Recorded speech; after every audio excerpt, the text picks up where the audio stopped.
At some point in our lives, we face emotions and feelings, anger, jealousy, bitterness, hatred, rage, resentment, vengeance.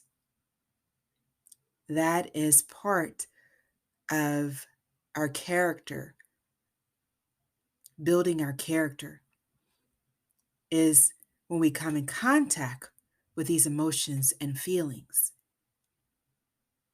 Our goal is to master them and not be mastered by them.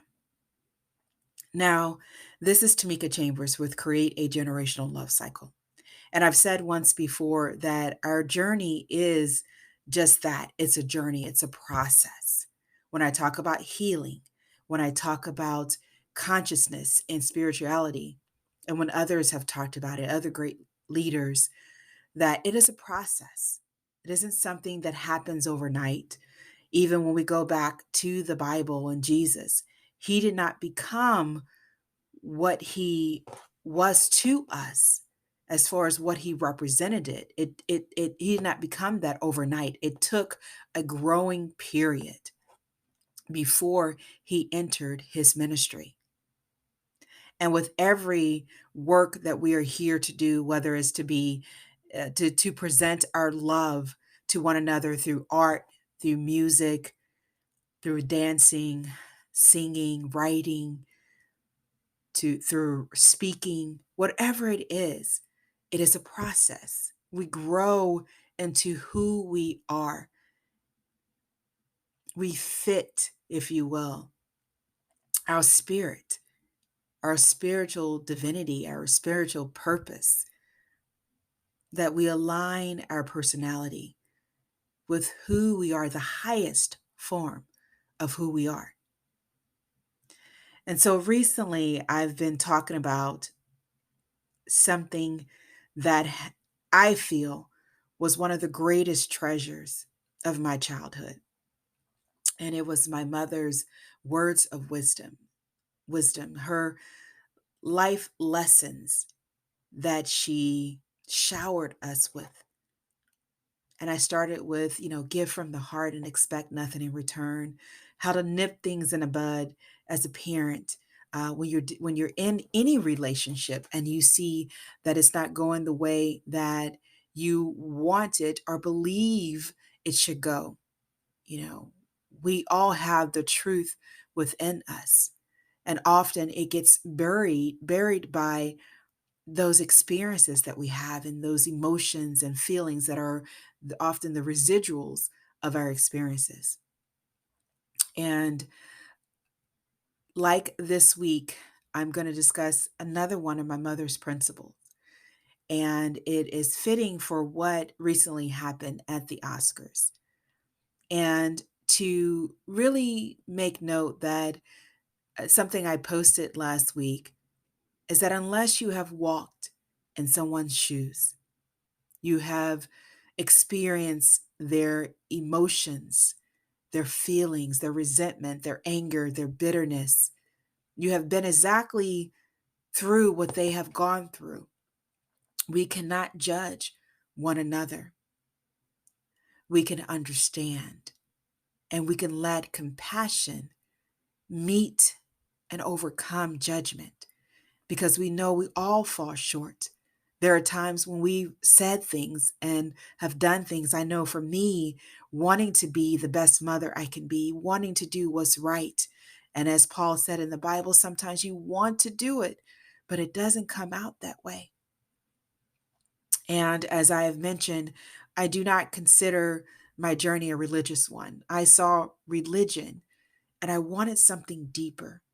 It's always been about quality for me. And my mother, one of the things that she told us is that seek God for yourself. That every one of us will is basically responsible for our lives, how we live our lives, our thoughts, our actions. And my mother would tell us that I'm not going to be the one standing with you. You're going to have to stand for yourself. And it's fitting because I believe this earthly journey is about growing into consciousness, from a lesser consciousness to a higher consciousness, to aligning ourselves with nature, to aligning ourselves with the higher power and whatever it may mean for you, infinite spirit, God, whatever you may call it. I don't think it is consumed with labels, with names, that it is what it is, regardless, whatever we may call it. And so, to get to the principle, my mother would tell us, don't put me on Front Street. She would tell us, if you have something to say to someone, you pull them aside and you talk to them and you share how you feel. And my husband and I was having this conversation yesterday in the car about just life and working, jobs we worked for. And when you speak the truth, there's also too another Bible verse that says, when you speak the truth and they do not listen, you dust off your feet and you move on. Because I do believe that there is some essence of cause and effect. There is some essence of we reap what we sow. And when people do something that hurts us, disrespects us, it's coming from a place within them that they have allowed already a disrespect within themselves. That anytime we can, and I know, often people say that, a joke is a joke. And again, I'm not judging, but there's always a way to say and do things. There's I believe there's cleaner comedy. There's cleaner ways of saying things. And when we have to look at our intentions. And what are our intentions when we say stuff? Where is it coming from? Because out of the heart, the mouth speaks.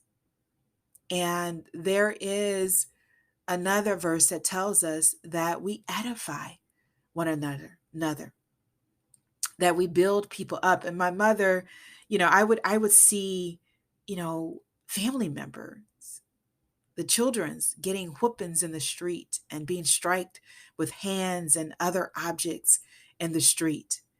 And I would like, and it was more compassion toward the person. I would see people get whooped in the street with switches, if you remember, that the parent would give me a switch and they would whoop the person in the street. I've seen people hit with combs. And not only would I have compassion for the child, but I would also note the anger in the parent, the rage that often transformed the face, the pain, the fear that I've even met that you want your kids to do right because you don't want anybody else to have to whoop them or beat them into doing what's right or even spend time in jail. There is that line of, I want you to do what's right and be a good child. And I'm afraid that if I don't do that, then someone else will do it to you or you will end up underground. So I get the fear, but I also get that what if that child lives and somehow takes in that anger, that fear, that I gotta do this because if I don't, I'm afraid of what'll happen to you. And so it becomes a generational cycle of fear and pain in which we're living in today. The strife, the disrespect. We're letting fear, we're letting not being seen as good enough or funny enough or enough that we feel like we have to bring others down. Do you see what I'm saying? That we see that in the world, the greed, the dominion of other people. And we feel like sometimes, and I could be wrong, that we have to upstand someone else. We have to show who we are so that no one feels like we are a coward or um, afraid.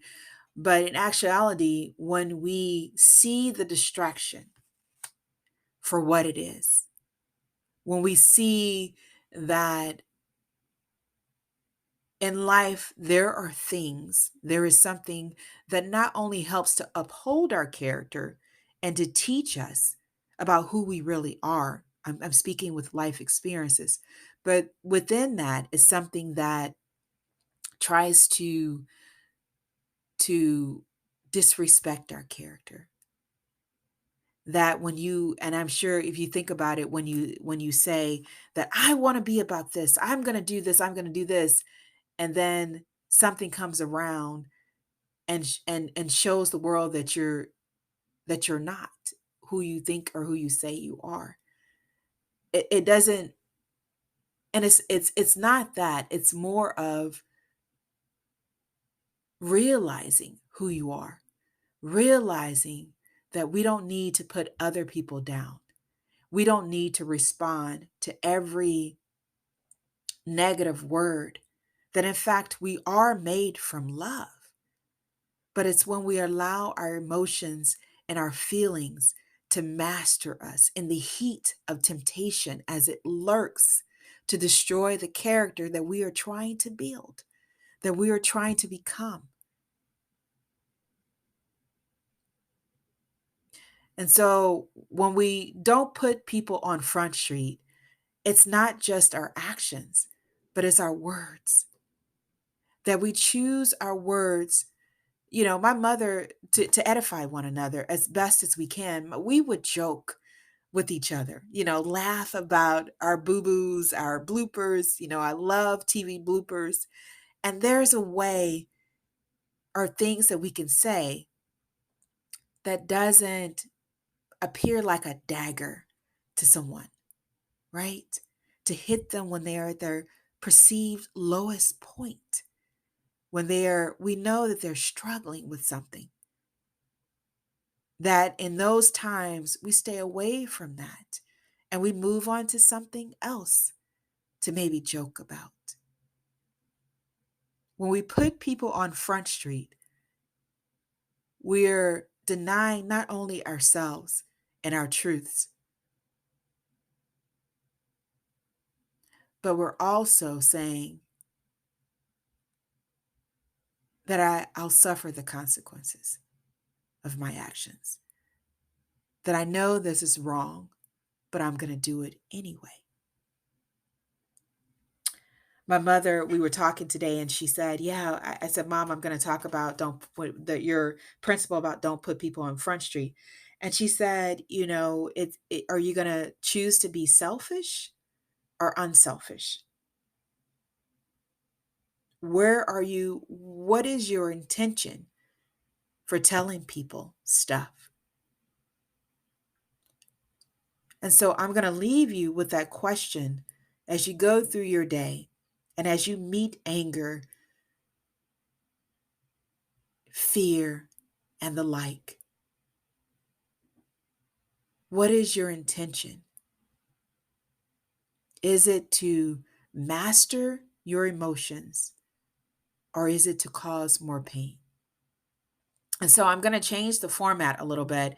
And that Wednesday, I'll be doing a Facebook Live and I'll be talking about just recapping about this and actually going into how do we prevent? How do we prevent from putting others on Front Street? And I've kind of talked about that today, but I'm also going to talk about it a little bit the rest of this week.